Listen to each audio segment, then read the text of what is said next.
Pemirsa, Tengku Tarmizi Judon terpilih kembali sebagai Ketua Himpunan Ulama Daya Kabupaten Pidijaya dalam Musyawarah Wilayah Himpunan Ulama Daya Aceh Kabupaten Pidijaya.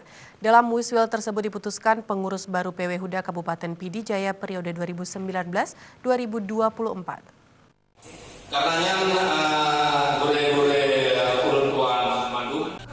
Dalam musyawarah tersebut, para peserta sepakat setiap wilayah mewakili satu calon untuk wilayah timur yang meliputi Kecamatan Banda II dan Jangkabuya mengajukan Tengku Tarmizi Judon sebagai bakal calon.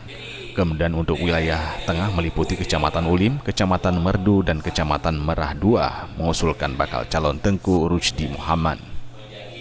Adapun untuk wilayah barat meliputi perwakilan Kecamatan Pantai Raja, Tringgading, dan Kecamatan Bandar Baru diwakili oleh Tengku Haji Sulaiman Hasan sebagai bakal calon. Setelah bakal calon ditetapkan, kemudian pimpinan sidang Walid Munir Kiran menanyakan kepada peserta metode pemilihan secara formatur atau langsung. Sidang sempat molor akibat adanya dua pendapat dari peserta, di mana sebagian anggota sidang sepakat kedua dipilih oleh anggota formatur dan sebagiannya lagi diminta dipilih oleh seluruh peserta yang hadir secara demokrasi.